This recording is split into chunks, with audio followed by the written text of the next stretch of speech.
So morning from the UK and good afternoon from Cambodia. So we're really pleased today to have Matt Hunt joining us as part of our series of webinars between wild welfare and global animal welfare. Matt's been working with wild animals for 30 years in zoos, wildlife parks, sanctuaries, rescue centres, and focusing on combating illegal wildlife trade for the past 20 years. So showing your age. UK born, but living in Southeast Asia. So Matt's talking to us from Cambodia this morning. He's the CEO of Free the Bears.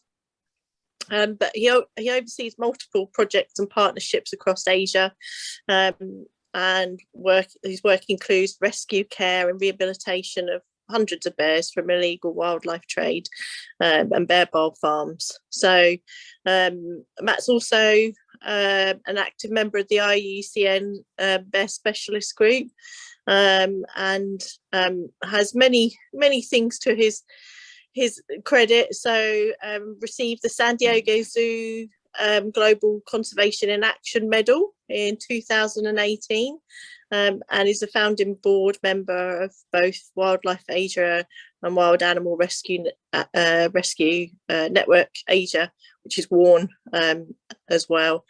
So we're really pleased to have Matt today talking about monitoring of animal welfare within wildlife rescue centres in Southeast Asia. So there will be an opportunity for questions. So there's a Q&A. So feel free to be dropping your questions in there throughout the talk. And we'll do our best to share as many as possible towards the end. So over to you, Matt. Okay, thank you. Sorry, I've just hit a button too early and lost my screen, but I'll start sharing my screen now, and we'll let you guys know. You can tell me if it's working okay. Is that okay? Is that working okay? Yeah, that's good. That's all good. Wow. Okay. That's a miracle. Absolute miracle. Best laid plans to jump on half an hour early and test everything. So yes. Well, first of all, obviously, thank you guys for inviting me to do this today. I tend to try to use these kinds of things to force myself to do jobs that are on the task list. And we have been monitoring welfare in our sanctuaries for 5 years now, using a tool that we've designed in-house, which I'll tell you a little bit more about later. But the overall flow of my discussion today is about monitoring animal welfare within wildlife rescue centres in Southeast Asia. I'm sure many of you will know that Southeast Asia is, a hotspot for biodiversity, and also the single area of the world identified as having the greatest risk of extinction for just about anything weighing more than 1 kilo due to the illegal wildlife trade.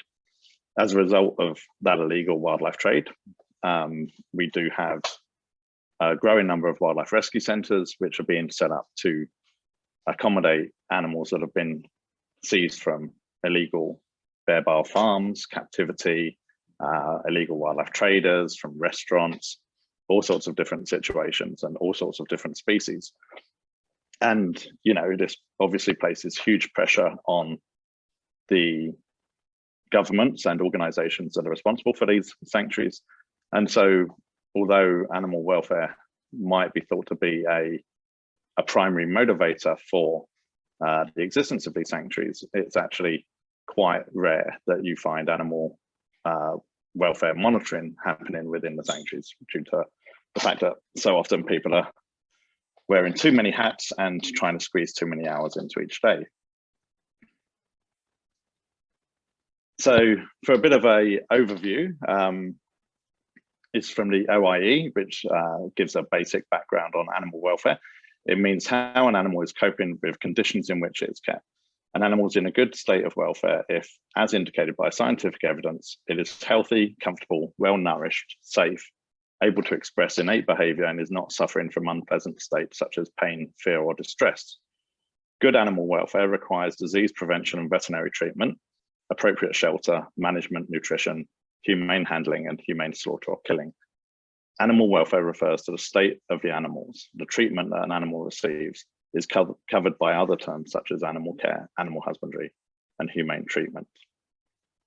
Now, one of the things that jumps out immediately when looking at this is the fact that for, I would say, the majority of countries in Southeast Asia, animal welfare would be considered certainly a relatively new term, and almost certainly something that's not covered by existing laws or legislation. So quite a different situation to that of Western nations. If we look at what used to be the standard for looking at animal welfare, we had the 5 freedoms. This was developed in the 1960s initially, mainly for use on farms and looking at agricultural animals. And it was very much aimed at avoiding the negative state. So, in the Western countries, you might find the 5 freedoms referred to in legislation, but it's not necessarily over here. So you have freedom from hunger and thirst, freedom from discomfort, freedom from pain, injury, and disease, freedom to express normal behavior, and freedom from fear and distress. More recently, we've been moving towards the 5 domains for animal welfare, which covers some similar things like nutrition and health and behavior, but it also looks at the mental or affective state of animals. This, in many, many ways is much better to use as a monitoring tool. But obviously, when we're dealing with an area that hasn't actually even really been dealing with the 5 freedoms, this is even more complicated to explain. And with everything that we do, we really do have to look at how we can not only design tools for measuring welfare, but have them adopted within the region. And for them to be adopted, then they need to be well understood. As I mentioned earlier, we have a growing number of wildlife rescue centres and sanctuaries being set up in the region. And one of the things that we find is that, often in these sanctuaries, you'll have situations of poor animal welfare. But when you speak to people, they say, well, it's so much better off now than when we found it. And this is, almost always true, but I don't know that that's actually a good enough reason for maintaining poor animal welfare. It is very much the case, within the illegal wildlife trade, there's some absolutely horrific things happening. And so it's very easy to sort of look at a bear, for example. I tend to focus on bears. That's been kept in a 2-meter square bear bale cage. Obviously, if you can put that animal into 100 square meters of enclosure, then it's 50 times more space than where it came from. But that doesn't actually mean that it's now in an acceptable welfare state. So this is certainly something that we're trying to get better adopted in the area and have more people look at adopting some form of welfare monitoring. So to give a little bit of background, I'm just going to try and lose this. On some of the tools that are currently available for assessing welfare, you've got different methods that can be used. These range from the individual level all the way up to the sanctuary level or organization level. And I guess really with the state that we're currently in, I think, even if we had more people choosing to use any of these tools, it would lead to improvements. So one of the first tools that was developed was the welfare track, which was designed by Chicago Zoological Society, Center for Science and Animal Welfare back in 2013. It's very much designed for animal caretakers to do a quick 2 to 3 minute species specific online welfare survey for individual animals, and then over time that will build up and should be able to notify when there's a potential shifts in welfare status. It's not designed to compare individuals within the same species or within the same organization or zoo or sanctuary. It's to look very much purely at that single individual animal over a longer period of time. Excuse me. Why is that not? There we go. More recently, we've actually had a new paper has been published by Mayer, Gibson, Dixon and Bacon just late last year, looking at welfare for individual assessment of hibernatory bears. If you look at this process, they started compiling the welfare indicators prior to 2016. They did a pilot project looking at the welfare assessments, used one of the bear care group meetings to bring together a number of different keepers. I think it was 24 keepers from 18, excuse me, 18 zoos, and had those keepers test the application on a number of bears. So you now have a tool specifically for bears available, but again, this is hibernatory bears.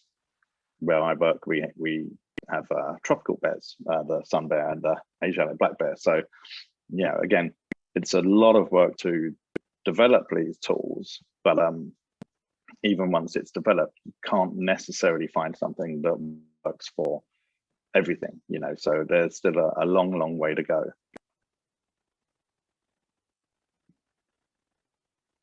The GFAS standards from the Global Federation of Animal Sanctuaries are a fantastic resource for anyone. And again, with the amount of work it takes to develop standards, I'd definitely encourage anyone thinking about beginning some welfare monitoring to take a look at these. They are quite extensive. There you have 25 different animal groups covered and freely available on the GFAS website, covering a range of topics. Again, focusing in on bears, if you look at the standards for bears, they're very much geared towards the North American species, with GFAS being a North American based organization. So not everything can be done, but for certain, you know, even if you can look at this and draw out 90% or 80% to start making a tool that works for your own organization, then that's definitely a lot easier than building something from scratch. GFAS also have an accreditation process, which so far in Southeast Asia, I believe only Animals Asia and International Animal Rescue have completed. We actually, Free the Bears, we started the process 2 years ago, just as the pandemic was beginning, thinking that if we had 6 weeks under lockdown, then that would be a perfect time to complete a load of paperwork. But 2 years later, I'm ashamed to say we haven't progressed very far on that, but they really are, again, a good tool to have available to use. You don't, obviously, you can use the standards without necessarily becoming accredited by GFAS, and well worth looking into.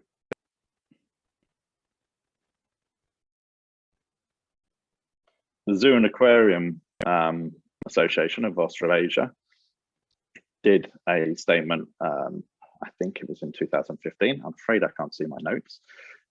So yes, I think, no, maybe 2013. But they now have a accreditation process for animal welfare, with people having to be audited every 3 years. I would say at the moment, to the best of my knowledge, this seems to be, you know, the gold standard, but the depth and complexity of the accreditation is really probably still far beyond what we could realistically hope to achieve in Southeast Asia, when, you know, obviously you're working mostly with people who have English as a second language, and not necessarily, you know, coming from degrees. Most zookeepers in Australia tend to have higher education degrees. So it is, again, something well worth taking a look into, but maybe a little bit beyond the Southeast Asia context at the moment.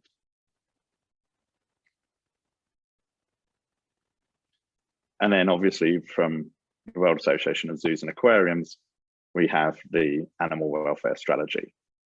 I do find it interesting that it took 70 years for WASA to develop a welfare strategy.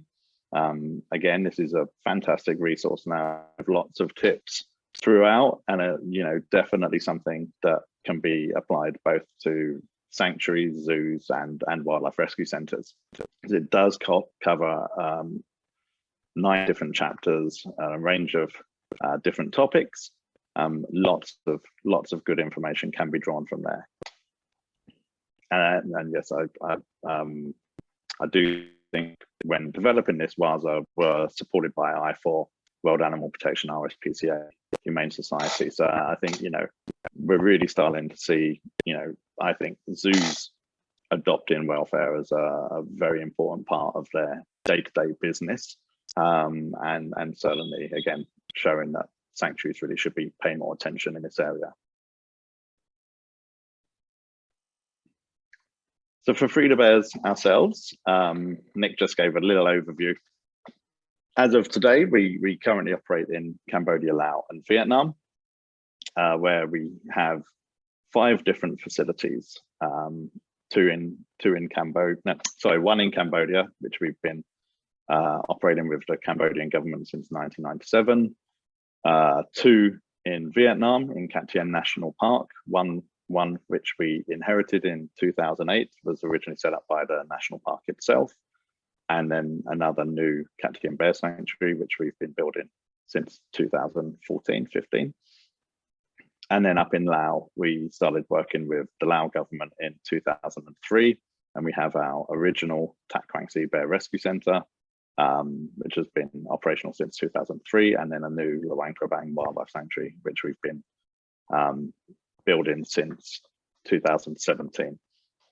So 5 very different facilities in 3 very different countries, and so we felt that that was enough for us to justify creating our own welfare audit tool for our use, and that's what I'll tell you a little bit more about now. So this I'll also get into the thing now, but yeah, these 2 photos here show the bears at Cat Tien, and as you can see, 2 very, very different things in this world of sort of social media, where people will make a snap judgment based on a photo on Facebook. It's very easy to jump to conclusions, and the truth is that within Cat Tien National Park, the standards varied greatly. When we inherited the rescue centre, there was 16 bears being kept, and some of them were in basically the same bull farm cages that they'd been rescued in. And it was quite quick to build a natural forest enclosure because we're in natural bear habitat. But you can have these widely varying circumstances for animals housed within the same facility. So our welfare audit comprises of 4 main sections. The facility and management is 32 questions. Housing and husbandry is 36 questions. Individual level is 8 questions, and operational sustainability 4 questions. I'll say straight away that we deliberately kept individual level down to just a small number of questions because it can be very broad. This is very much intended to be a sanctuary level audit that enables us to take a look at all of our different facilities with applying the same measures and then deciding where to direct scarce resources, because unfortunately none of us are awash with funding and staffing, so we have to be realistic about what we can do on a day-to-day basis. The plan was always to try and build out the individual level welfare monitoring. Now we may look at the tool that was released last year, or we may look at using something else like Welfare Track. But yeah, so we didn't want to have too much in that area. And again, operational sustainability, we put in as a bit of a test. Yeah, I don't know. I think you could argue it either way of whether or not that impacts bears' welfare. And, I don't think it necessarily affects a bear's welfare on a day-to-day basis, but ensuring that your sanctuary can survive for the next 10, 20, 30 years is obviously important when you're dealing with lifelong care of rescued wildlife. So we put that in just to see how it went, and I'll tell you a little more as we go along. Obviously, we're very excited in 2015, and we rolled out the first test, and it was very much like we expected. You can see here, these are the first audits from 2015, 2016.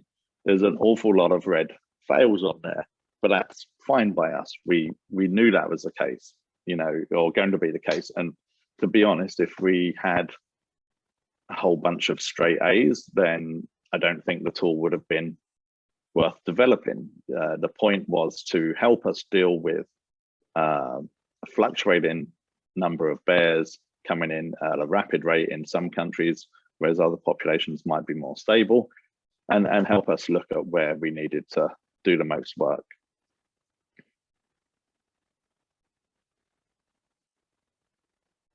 So yeah, like I say, we're now 5 years in, and we never expected anyone to get straight A's. We're still not getting straight A's.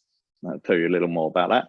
But yeah, it's certainly one of the big things that came out of having the audit tool available was it really helped our animal care teams to look at where they could make the quickest impact on the bear's welfare. It's very easy, if you have a overcrowded rescue facility and that there's a plan to build a new facility, or a construction team are currently working on a bear house, people can get a little bit focused on everything will be better once we can move the bears to the new bear house. But that's not necessarily the best use of their time, because obviously the bears are still going to be cared for while that other work is ongoing. So one of the good bits of feedback that we really got from our animal care team was that it really helped. Every 6 months we would complete these audits, and it helped them look, somewhat objectively at the situation in front of them, which could change very rapidly in 6 months. We've had more than 20 bears come into our sanctuary in Cambodia in 1 year. A few years ago we had 18 bears in Laos.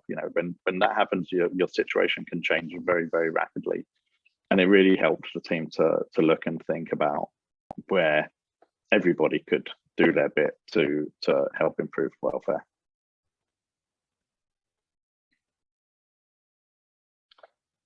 As I just mentioned, one of the biggest challenges that sanctuaries face, besides finances, is a lack of control, and this is a big difference that we have with the zoo community. Zoos tend to be able to plan for their populations much more in advance. They can make a decision that they're going to bring a species in, or they're sending an animal out. With wildlife rescue centres and sanctuaries, we don't have that luxury, and much of the time our populations can grow very, very quickly with little control over them.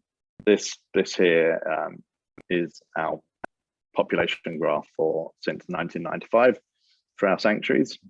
So you can see the green dotted line is the population of Asiatic black bears. We currently have about just over 260 bears between the 3 countries. You can see how quickly that number of Asiatic black bears has gone up since 2013, 2014, with growing numbers coming in both Laos and Vietnam as efforts to close bear farms continue. So that again makes it very, very difficult to plan ahead.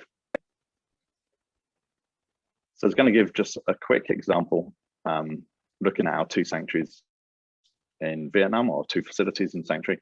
Recall the original original rescue centre, the Cat Tien Bear Rescue Centre, and then the Bear Sanctuary is the new facility that we're building. So this is located in Cat Tien National Park in southern region of Vietnam, in Dong Nai province mostly, but spread across 4 different provinces. And the national park really is something of a jewel in the crown of the Vietnamese national parks. It's home to the last rhinos, well, was home to the last rhinos in Vietnam, which sadly have gone extinct. You know, they have fairly good park infrastructure in place with park headquarters, good ranger teams, you know, tourist facilities. But the bears were, you know, something that they didn't really plan to handle, but were asked to deal with by the forestry department, because people started handing over bears that were no longer wanted for bar farming. So the Cat Tien Bear Rescue Centre, this was how we found some of the bears in 2008. We had 16 bears on site. Some of them really had literally been placed in the same kind of cages that they come out of the bar farms, and were given shelter and obviously a better diet and some vet care, but that was their situation. They had very limited facilities built with the national park budget and some external support. And of course, our immediate focus was on improving the welfare of resident bears, while also aware of the fact that at any point there could be new rescues coming in on a regular basis. This here is the welfare audit scores for Cat Tien Bear Rescue Centre over the last 5 years. It may be a little bit small, but you can see over that period, you know, it's gone from being a fail to a D to a C to a B, and now it's kind of leveled off at a B. There's limitations within the facility, no matter how you look at it. The number of bears have changed over those 5 years. This has been the period that we've been building the new sanctuary, and so as new facilities are built at the new sanctuary, bears go up there. But then we're still using this old bear rescue centre as a quarantine area, so the new arrivals still come in, which is why you see a lot of fluctuation in this area. And that bottom line of fail is the operational sustainability, which again, we have a highly fluctuating bear population and no real revenue generation, so we don't expect that to change at any point. The new Cat Tien Bear Sanctuaries that we've been building for coming up for 7 years now, been designed from scratch by Free the Bears. We worked with the national park to identify the site and location for the bear houses. It's 3 kilometers up the road from the old Bear Rescue Centre in natural bear habitat, and we have a lot of land available there to give hugely improved conditions to former wild farm bears. So currently we have 4 bear houses completed up at that site, and they offer these fantastic naturally forested enclosures with around 1,000 square meters per bear provided. Now, having heard that, you might have expected there to be, you know, more lines of straight A's. But of course, the welfare audit looks at all sorts of different things. It looks at standard operating procedures, rodent control, all sorts of things. So, you know, we've got an A for individual level assessments and a B for housing and husbandry, which we'd expect. You know, the focus has been more on creating the bear housing, and as time goes on, there'll be more enrichment, more paws, everything added to those enclosures, which should improve those scores. Overall, it's getting a B.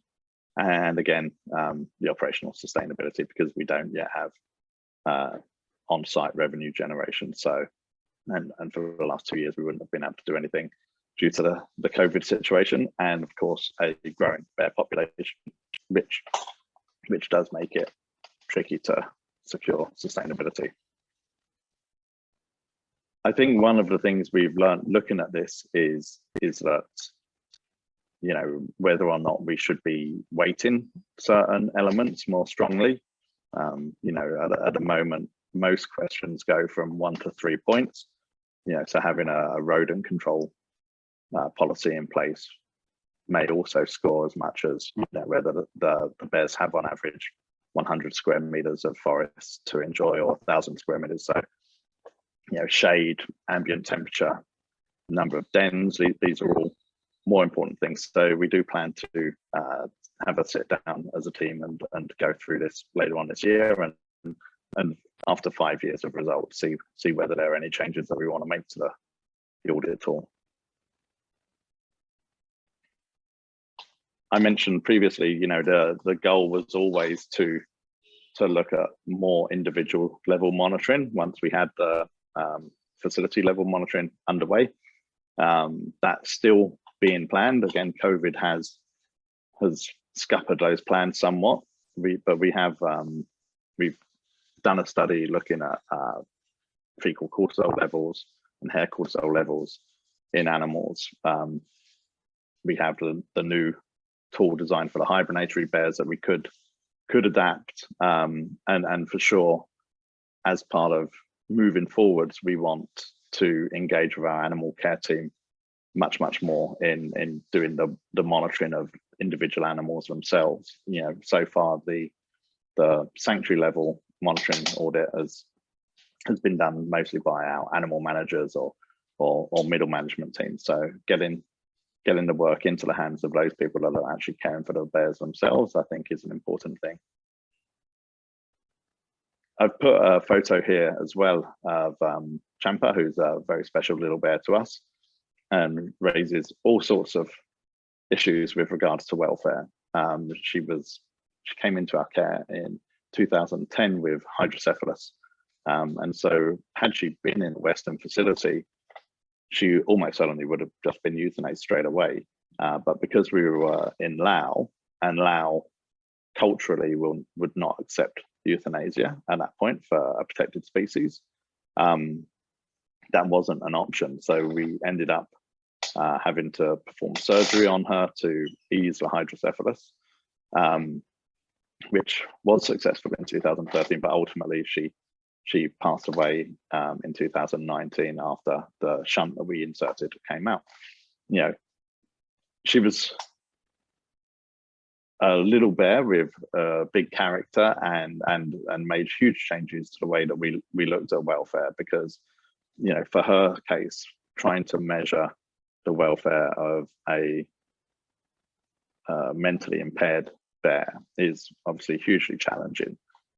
We did look at some of the tools that are used by zoos in terms of measuring individual welfare, and to be honest, some of those that we saw, they may not have been applicable to a wildlife rescue centre or sanctuary setting, due to the fact that they're designed for a planned collection that has a focus on conservation and education. So maybe wouldn't be as accepting of the number of three-legged bears we have, or animals that don't get on with other animals. But again, this is all areas that we need to continue to push ahead on. The cultural issues that we have over here are challenging, but they are also changing. I think there's a greater understanding nowadays of the possibility of euthanasia being used as a welfare tool,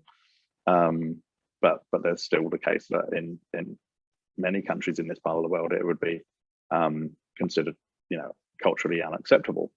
If you go further south and start thinking about the number of male adult orangutans in some of these orangutan rescue centers, I think it would be extremely challenging to talk about euthanasia for those animals, and yet the welfare, of course, is hugely compromised due to their vast strength and the fact that they're a solitary species that often can't be kept with others. So it's just simply the sheer weight of numbers of these animals means that you can't necessarily afford them the kind of level of care that would be considered standard in a Western zoo, for example. So yeah, I still think we have an awfully long way to go, but obviously there are some very exciting developments with some of the work that Wild Welfare are doing, and working with CIASA and the Vietnamese Zoo Association and Thai Zoological Parks Association.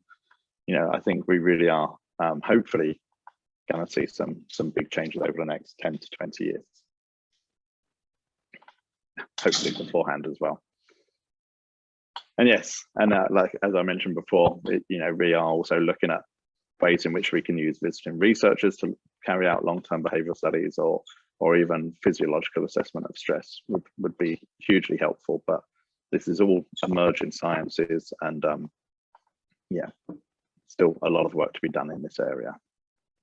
So I've just put some useful links up here for anyone who is interested. You can hopefully pause and type that out because you can't click on it. But yeah, these are all good links to take a look at if you are interested in setting up a welfare monitoring within your own facility. And that is it. I'd like to thank obviously all of my team who've been doing this work, all of our collaborators, including Tierschutzgesellschaft in Germany, who pushed us to develop the first audit. And yeah, any questions I'm happy to take. Thanks very much, Matt. Hopefully you can hear me okay. I had a few technical issues at the beginning, so I've transferred devices during that. So there's a few questions that have come through. Just to say, because we're recording this, everyone will be able to see those links, and if you're happy, we could also facilitate sharing those links to people if they were interested. Yeah,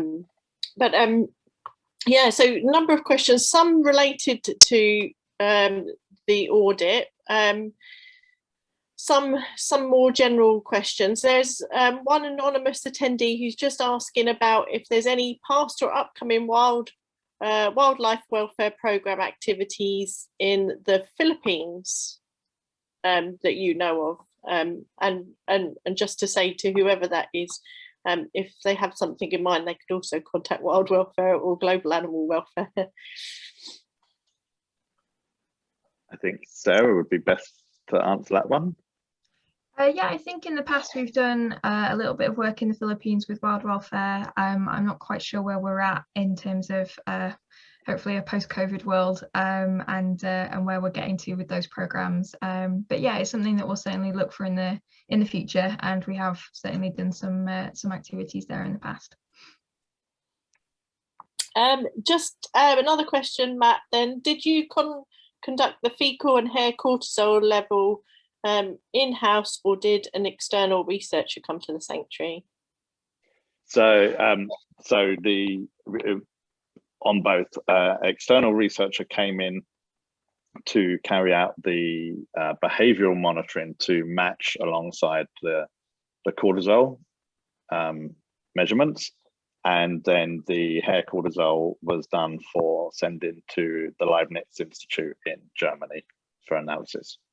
It may still be pending, I believe, but lasts for a long time. But yeah, okay. All of these things, we're basically trying to find shortcuts, because if you have 260 bears, it's pretty hard to measure all of their welfare. So trying to find ways that we could maybe say, okay, on a routine basis, every 6 months or every year, we'll look at the levels within 10% or 20% of our animals, and then if anything is flagged, we can do a deeper dive to try and keep it to basically a reasonable level, because I don't need to tell either of you that yeah, there's always not enough staff and too much to be done.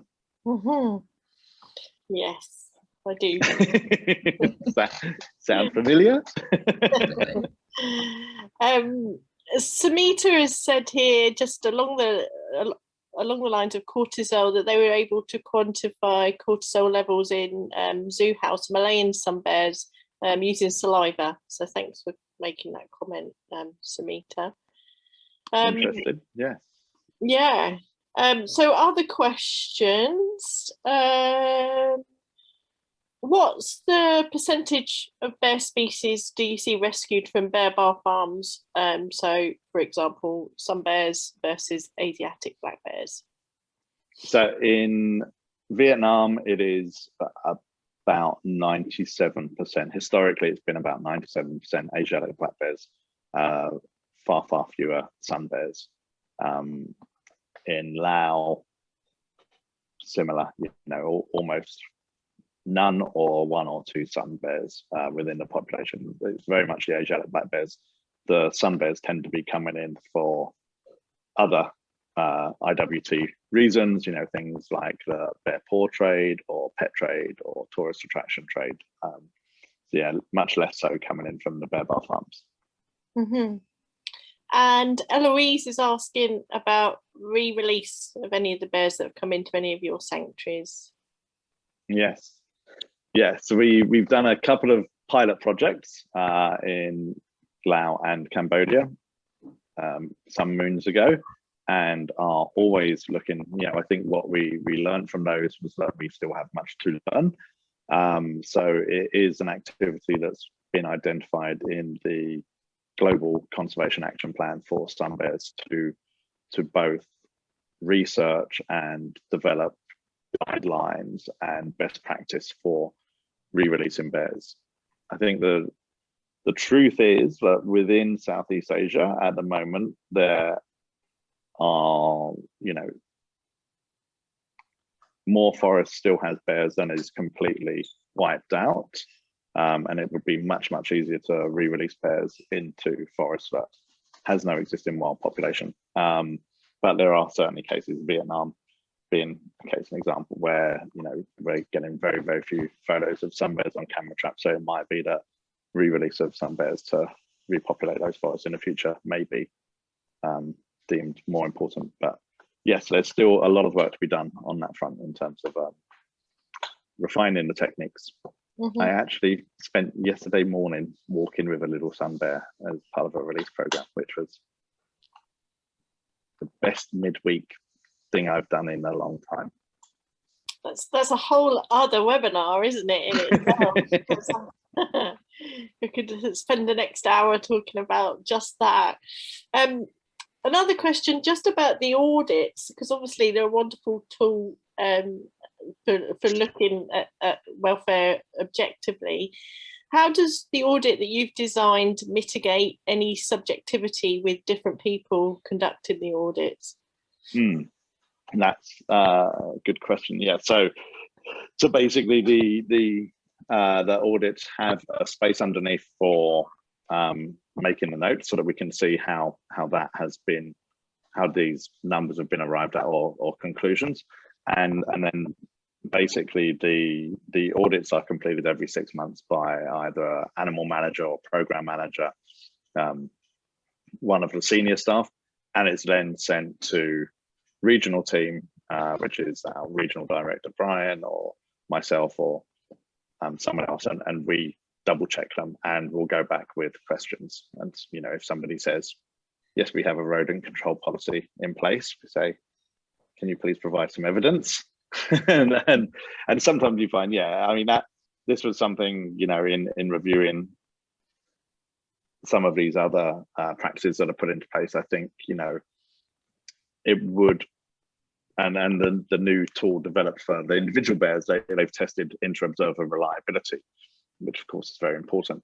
And I think for us, it would be interesting to have people sit down and hand them purely a blank sheet, because I'm sure that they all pull out the one from 6 months ago and then think as they go along. So yeah, that's certainly an area for improvement. But at the minute, it's basically by having them double checked. Got it. And I know you have other species, certainly in one of your sanctuaries in Laos. Have you used any audits on them? No, not yet. Give us a break. Sarah's going to come over and lend a hand with that. No, we haven't, is the honest answer. And again, it is,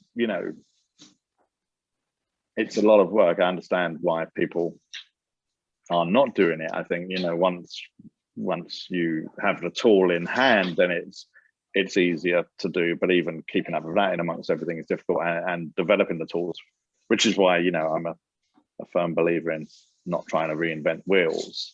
There is a growing number of tools out there, and I think, even if we look at some of the things that are being created within the zoo community, if 80% of them can be borrowed for our own tools, then that's a wonderful thing, rather than trying to start from scratch. Yeah, absolutely. Yeah, there's a lot of resources out there. Just along the lines of welfare assessment audits, again, there's a question here from Charlotte, just asking whether the Free the Bears welfare assessment is available for other sanctuaries to use as a template. Yes, absolutely. If anybody wants it, they can just drop me a message on Matt, MATT, @freethebears.org, and we will happily send it. I did actually realize, that I'm not quite sure why we haven't put it up on our website for downloading, but yeah, we have shared it around. I haven't had as much feedback as would have liked to have. Again, that's something that would be interesting when we come to review it this year, to definitely try and apply it in some other places, and even possibly trial it out in some zoos and see how it works in different contexts. Okay, yeah, it's time, resources, pandemics, and everything else in between, isn't it? Exactly. Also a question just about, do you think there's a link between repeated severe stereotypic behaviour and mental impairment in Asiatic black bears? And without fully understanding what the question exactly is asking, I don't know about the mental impairment part of it. I think the frequency of extreme stereotypical behavior is connected to the horrific conditions that these animals endure on a regular basis, and high levels of intelligence that are unable to cope. But yeah, maybe that's my answer. Yeah. Yes or no. I'm not a neurologist or psychiatrist, so I don't know if that would be considered then, that what those bears have endured then leads to a mental impairment or something that can be adjusted. I do know that bears have an incredible ability to bounce back, and for certain,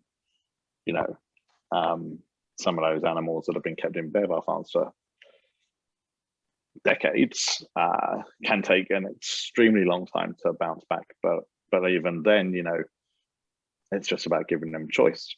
They don't necessarily all want to go and climb to the top of the nearest 30-meter tall tree. That's just fine. It's nice if they've got the option to do it, though. Yeah, and it's very individual as well, isn't it? In terms of how they adapt.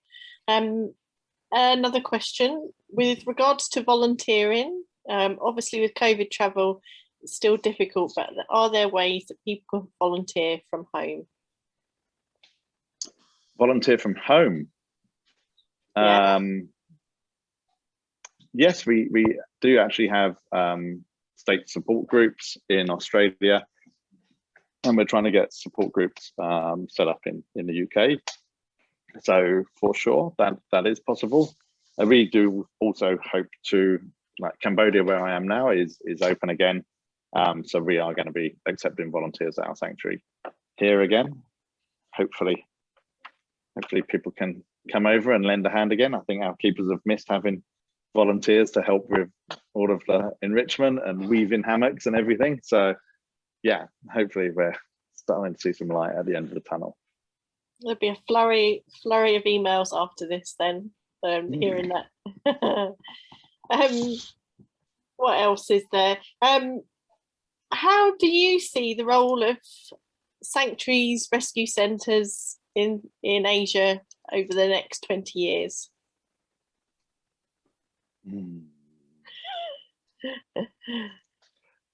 Difficult. I mean, no, it's not that difficult, is it? Honestly, I think it's going to be getting more and more important as more and more habitat is lost.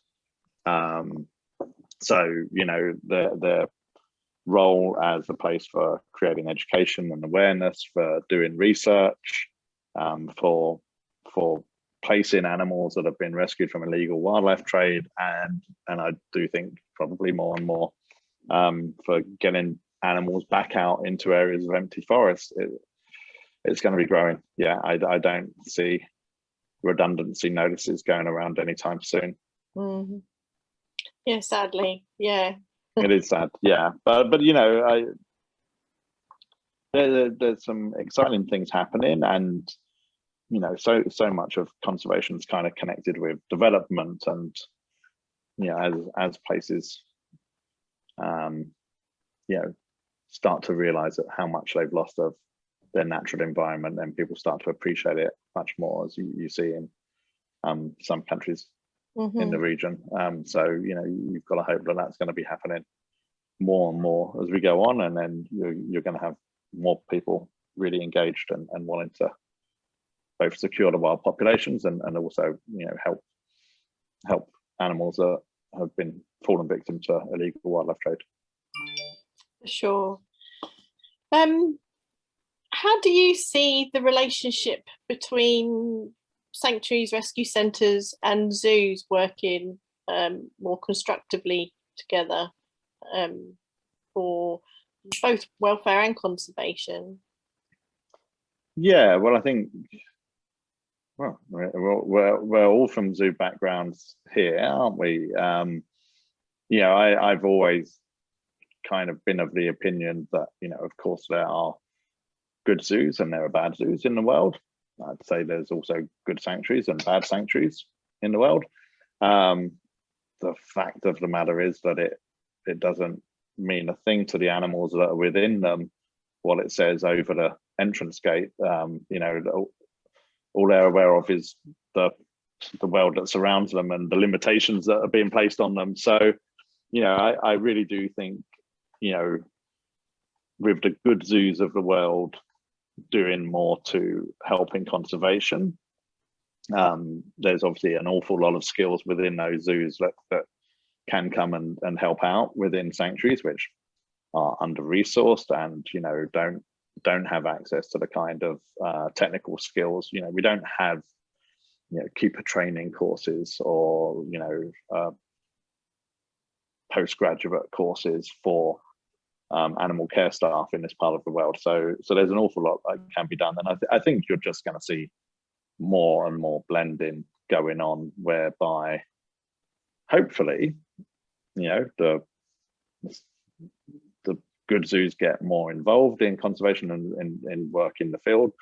The sanctuaries cooperate more with the zoos to draw from those skills and knowledge that they have, and hopefully a lot of the bad zoos are going to pick up their game and start improving. So yeah, hopefully it should all turn into one big community that can all work together. I mean, we're very lucky, you know, we work with a lot of, you know, what I consider to be some of the best zoos in the world. And one of the reasons I'm, you know, involved with wild welfare is I love the fact that, you know, it's filling that unique niche of trying to work with the more challenged zoos to up their game. And I think it's important work, because again, the animals don't know what it is that they're living in. They just, you know, they see the situation they're in. That's all they see. Everyone's working towards the same goal of good animal care. And that's also it. You know, you can find the biggest animal lover and most skilled animal care person in the worst zoos in the world. You know, that and in general, anyone working with animals, you know, tends to be passionate about them. So yeah, I don't think we can. I think given the number of challenges we face, we can't discount any section of the community. It's better to get everybody on board. Mm-hmm. Yes. Sarah, do you have any other questions? I'm looking at the time. No, I didn't. You took the one that I was thinking about, which was the welfare assessments of other animals. So you thought of that one already. I thought I should make a comment, Matt, because I did see Jackie Bennett was on the call just about the GFAS standards for the bears. Really? God. Just because I know, no, Sorry, Jackie. no, I also know that the updated standards that I think GFAS are soon going to be putting out there have made they're aimed much more at bears in other parts of the world. So I looked at that in the prep for this to see whether the bears had been updated. Okay, there's been a work in progress, but I know just from recent correspondence that they're nearly ready to go. So I couldn't end the call without mentioning that. I'm not knocking anyone for putting in the work to do this. So, yeah, the problem is I'm always trying to find the one size fits all, because that's the easiest and quickest route. But unfortunately, it's not always possible. No. Oh, and there's a couple more questions that have slipped in whilst we were just talking. If you're happy to answer them. Yes, can do. There's just one's a comment. So there's no bad zoo, just bad management, hence the animals that suffer.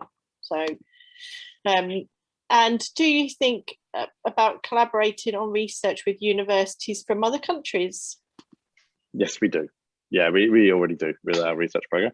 And again, we, as part of the Sun Bear action planning, we have a research prospectus, which is freely available and endorsed by the Bear Specialist Group, which is out there so that any universities that are thinking about doing research on sun bears can hopefully target their efforts in the places where it is most needed, because you may have heard me saying already, there's not enough hours in the day and not enough people doing the work, so we need to get as targeted as possible. Mm-hmm.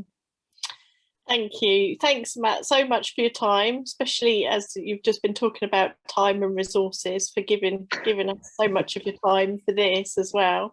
There's a comment just in the chat just about whether there's more upcoming webinars, and just to say that Global Animal Welfare and Wild Welfare have got more webinars lined up, so watch our websites and social media channels.